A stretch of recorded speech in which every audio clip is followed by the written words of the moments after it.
and welcome. Good morning, everyone. I love having the liberal arts dean back there. It was always a big challenge when I was in school, making sure I got the periods and the paragraphs, everything just right. I like the math, zeros and ones. President Cabrera, thanks for the very warm introduction that you gave me today. I want to personally thank you and Lynn for hosting our entire team here. When I come, it's not always simple, and especially in these times, it's even trickier with all the requirements. Thank you for getting that right, and thank you too to all the leaders here at Georgia Tech and students. Those of you watching virtually, I appreciate you joining me for what I hope will be a good conversation today. I have some opening remarks, and then President Cabrera and I will have a chance to have a lively conversation. I know we have a couple special guests, some good friends. Former Congressman Phil Gingrich's here. Phil, good to see you. Senator Chambliss, thank you too. When I was nominated to be the CIA director, Senator Chambliss was so gracious. He had spent so much time in the intelligence community. You were so gracious to me to help me figure out what was up and what was down, and I deeply appreciate that. It's good to see you again.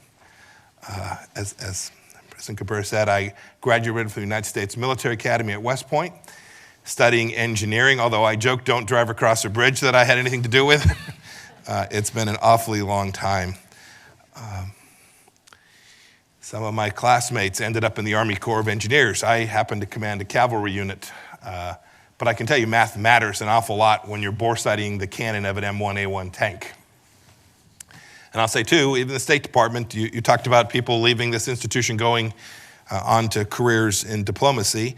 One of the first things that came across my desk as Secretary of State was there was an important dam across a bridge in Iraq, and it was in trouble. And we were trying to figure out, could we figure out how to save it? Could we figure out how to deploy resources in a difficult place?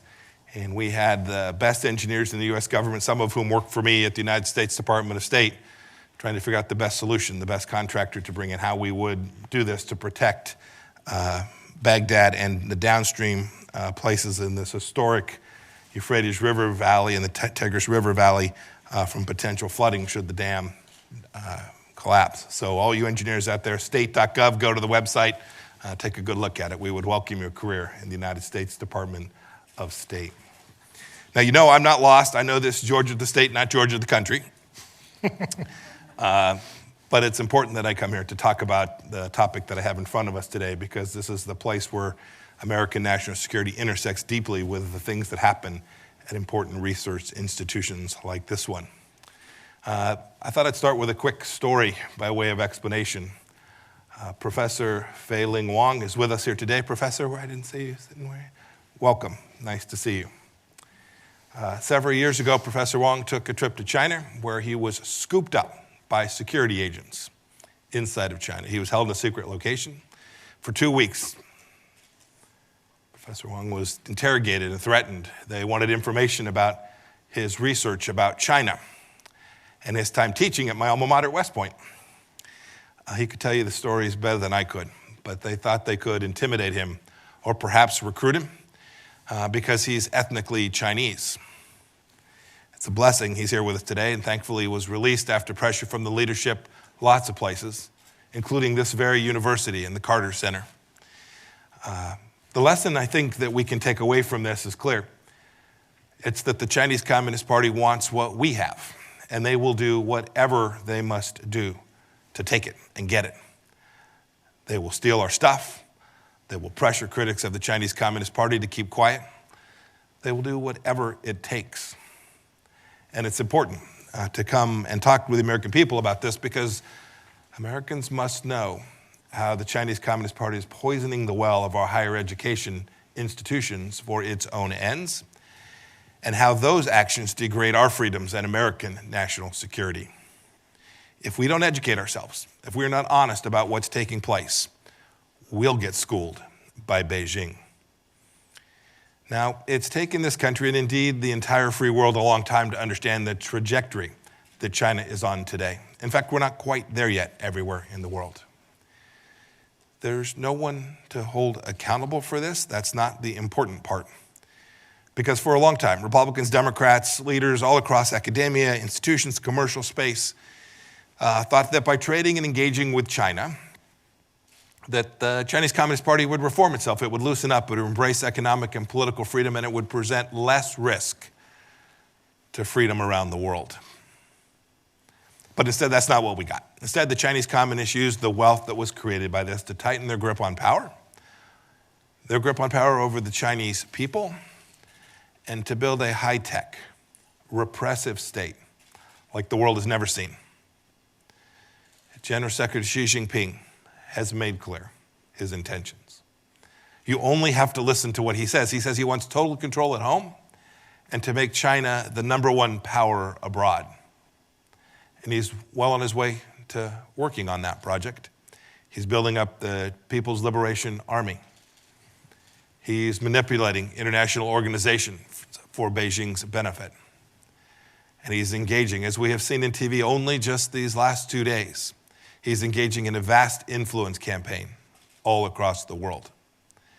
And that may, for some of you sitting at home today, seem like a long ways away and very ambitious touch for Xi Jinping to make. But I must say, he has his eye on each and every one of us. Over the past year, I've talked to America's governors in Washington about this, state legislators in Wisconsin, tech leaders in Silicon Valley, many other groups. I've gone out to talk to them about this challenge. And today, I want to talk about what's happening in schools across America, especially research institutions in places like where I'm standing today. Just think about it. Chinese Communist Party scientists aren't pioneering cancer cures. We are. And it's not North Korean biochemists that are producing safe COVID vaccines. We are. And Iranians aren't ahead in supercomputing. No, in fact, we are. It is the free world and free peoples that produce these superior results. And we should be very proud of that fact. But we have an obligation to protect it, to preserve it, to make sure that that's the case 10 and 50 and 100 years from now. Because on places like this campus, scientists have pioneered quantum computing, artificial intelligence, pediatric technology, even autonomous robots that can function without human control. And I must say that frightens me just a bit. Look, the Chinese Communist Party knows it can never match our innovation. It has state-owned enterprise. It's an authoritarian regime. It is a government-centric focus. It's why it sends 400,000 students a year to the United States of America to study. 400,000 students a year studying in our universities come from one country. It is no accident. Much of the high-end industrial base inside of China is based on stolen technology or technology purchased from other nations. It's not homegrown. Beijing doesn't want Chinese researchers to stay here in the United States. Indeed, after they're trained, they want them to come back. They want to induce their return for the singular purpose of serving the socialist motherland. Look, the party's propaganda apparatus cannot tolerate pesky Americans or Chinese nationals exposing its bankrupt system, or the fact that the Chinese people can actually flourish when they are in free societies. It doesn't want you to know what I'm about to tell you. Now, let's be clear. I want to be sure that my language is precise today. When I say China, I'm talking about the Chinese Communist Party. I love and value, as we all do, our Chinese American community and the Chinese people that live here in the United States and those that live in China as well. We want good things for them. And I say genuinely because as of cases like Xin Wang, a researcher at the University of California, San Francisco, who allegedly lied about being a People's Liberation Army officer, all the while collecting information on UCSF labs. The good news is the FBI nabbed him. And Ji Xiong studied electrical engineering at Illinois Institute of Technology in Chicago. He tried to enlist in the United States Army. He allegedly admitted his ties to Chinese intelligence, which tasked him with recruiting engineers and scientists where he was working. These are just two examples. But what's more, the Chinese Communist Party deploys dollars just as much as it does cloaks and daggers to get its hands on valuable knowledge. There are many American scholars, often doing research funded by American taxpayers, that have been lured into the Chinese Communist Party's talent recruitment programs. The CCP pays them what is for them a fortune to do research related to their current fields for or in China, and then often uses the fruits of their brainpower to build its military strength. A researcher from my home state of Kansas was caught up in this trap, as was the Harvard chemistry department head. Think about that. The director of national intelligence, John Ratcliffe, recently described the CCP strategy as rob, replicate, and replace. But I want to add another R to the DNI's list. I want to add repress. Yang Zhuping, a student from China, delivered a commencement address at the University of Maryland back in 2017, just a couple years back now. She praised the fresh air of free speech. She was soon demonized and harassed by CCP propaganda outlets. I promise you, while I cannot tell you everything, that was no coincidence. One University of Georgia student said of the CCP secret police in 2018, quote, "They have harassed me repeatedly and asked me to give them information about the activities of overseas democracy activists and dissidents. And they are particularly interested in the activities of Uyghurs and Tibetans," end of quote. Some of the CCP's biggest victims on campuses are innocent Chinese nationals themselves. And this is a tragedy. We have a responsibility to police this. Another example, at Princeton, just this year, students in a Chinese politics class were forced to use code names on their work, lest the CCP discover their identities and prosecute them for free expression of views on Hong Kong and the CCP under its draconian new national security law. That's right here. This happened right here in the United States of America. American students talk about safe spaces as shelter from ideas they dislike. Chinese students need safe spaces to learn of the ideas that they love. What a stark contrast. Students from China at American universities also live in fear that their families back home will be arrested, will be interrogated, tortured, or worse because of the things they say in an American classroom. But look, the CCP doesn't just target Chinese nationals. They want to influence American students as well. Professors and administrators too. Look, they know that left-leaning college campuses are rife with anti-Americanism and present easy targets for their anti-American messaging. It's why they planted Confucius Institutes on our campuses. And under President Trump, our State Department has made very clear these Confucius Institutes are literally up to no good. Many have gone away. Many campuses have seen that, and they've chosen to close down these institutes. But right here in Georgia, Wesleyan College still has one in Macon.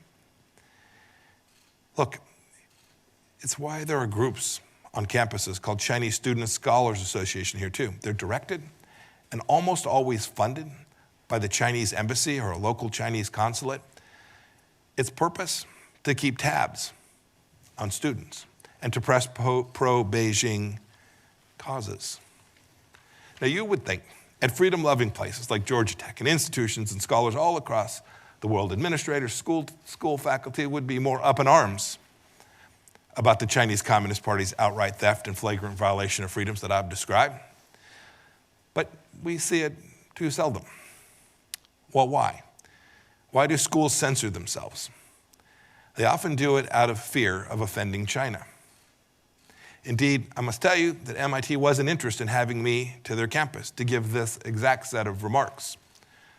President Raphael Reif implied that my arguments might insult their ethnic Chinese students and professors. But of course, nothing could be further from the truth. Those are the very people that this set of remarks is intended to protect their freedoms. And I must say that yielding to the objection of hurt feelings plays right into the Chinese Communist Party's hands. They watch America closely. It's what the party says constantly in response to legitimate criticism around the world. You can see it. And how would the party know how the Chinese people feel anyway, as no one ever gets to vote? Look, we can't let the CCP weaponize political correctness against American liberties. We have to protect and preserve them. Fraudulent cries of racism or xenophobia should never drown out a candid exposure of the activities of the Chinese Communist Party. But we see too often on American campuses that there's silence and censorship It's be driven by the Chinese Communist Party. Usually boils down to something far less idealistic. So many of our colleges are bought by Beijing. Let me tell you about Vera Zhou. She's a permanent resident of the United States of America. She's originally from China and is a senior at the University of Washington. In October of 2017, so just on 3 years ago, she returned to China to visit her father. Local authorities put her in a re-education camp. A re-education camp for 5 months and under house arrest for 18 months after using a virtual private network connection to connect to her school's website, something many of you are doing even as I speak. Back here, we saw this. Our State Department team, Vera's mother, Bob Fu, a great friend of the Chinese people, desperately petitioned the University of Washington to advocate for her return. But the University of Washington, a woman named Sarah Castro, the head of the Federal Relations Office, she said that the university wouldn't help because of a multi-million-dollar deal with China. Now, thank God, Vera was eventually released and returned to the United States, but no thanks to the University of Washington, and no thanks to the deal that it had made with the Chinese Communist Party. The U.S. Department of Education, over the last years, has found that schools have taken an estimated $1.3 billion from China since 2013. That's just what we know about. Like so many, like Columbia, so many schools that have failed to report the true amounts. What more? What more bad decisions will schools make because they are hooked on Chinese Communist Party cash? What professors will they be able to co-opt or to silence? What theft and espionage will they simply overlook? What business deals will get done as a result of that? Look, there's a lot of work to do, and I have laid out a pattern and practice that every American needs to know about. And we need to begin to respond to this sooner rather than later, and our administration has begun to do that, but there is an awful lot more work to do. We cannot allow this tyrannical regime to steal our stuff, to build their military might and brainwash our people, or buy off our institutions to help them cover up these activities. We cannot let the CCP crush the academic freedom that has blessed our country and blessed us with great institutions like the place that I am standing today. But we need your help. We need help of students, we need help of faculty, we need help of administrations all across America. We need trustees to police their endowments and the deals their universities are striking with the CCP and CCP-backed groups. We need administrators to close Confucius Institutes and investigate what so-called student groups backed by the CCP money are actually up to on their campuses. The government will help, but we need people to assist us. We need researchers to be vigilant against fraud and theft, and the academic community to reject the CCP's financial siren songs. And we need students to truly stand for free speech. The free speech for themselves, those who grew up here in America, and especially the free speech of Chinese students who are on our campuses, who are here to study and learn and to improve their rights, their lives, and to enjoy the fruits of the freedom that we provide them here in the United States of America. Look, we need you all to speak truth to power in solidarity when administrations exert pressures on censorship, as has so often happened to protect deals with Beijing. Let's do this. Let's carry forward a banner of freedom to defend our schools, what these institutions were built upon. It will aid our national security. And from the central threat of our time, the Chinese Communist Party. President Cabrera, I'm looking forward to our vigorous conversation. I thank you all for your attention this morning. May God bless the state of Georgia and the United States. Thank you for having me here this morning.